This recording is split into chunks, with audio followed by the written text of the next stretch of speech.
En début d'année 1969, Richard Nixon prend ses fonctions de président des USA.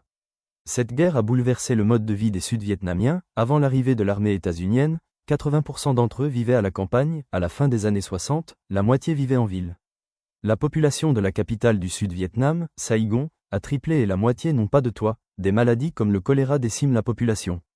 Nixon cesse les bombardements au Nord-Vietnam mais à contrario, et sans l'accord du Congrès, en le cachant à la population, il ordonne de bombarder des bases communistes au Cambodge, pays frontalier du Vietnam. Les documents seront révélés et l'administration Nixon placera sur écoute de nombreux journalistes, afin de connaître l'identité de ceux qu'il qualifie de traîtres. Le gouvernement du Sud-Vietnam est corrompu et ses hauts dignitaires s'enrichissent grâce à cette guerre, profitant de la présence états-unienne pour faire gonfler certains prix. Le gouvernement du Nord envoie les enfants de ministres en URSS pour étudier et surtout empêcher qu'ils soient appelés au combat. Durant sa campagne présidentielle, Nixon avait promis un retrait du Vietnam. Bémol, ses conseillers lui suggèrent de ne pas se retirer tout de suite, ils craignent qu'en cas de retrait de leur armée que le Nord, aux mains de communistes, écrase rapidement le Sud. Les trois belligérants se rencontrent à Paris pour entamer des négociations de paix.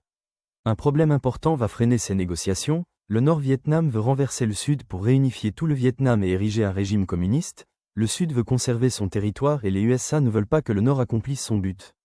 Le gouvernement états-unien menacera de bombarder à nouveau le Nord, et même de faire usage de l'arme nucléaire, en cas de mouvement du Nord pour contrôler le Sud. En fin d'année 1969, Ho Chi Minh, père de la révolution vietnamienne, décède. Au cours de l'année 1970, un journaliste états-unien révèle que 2 ans plus tôt, des militaires des États-Unis ont massacré des centaines de civils dans un village vietnamien. Selon les sources, il y a eu entre 347 et 500 morts dans ce qui est connu comme étant le massacre de My Lai. L'annonce de la nouvelle bouleverse la population états-unienne.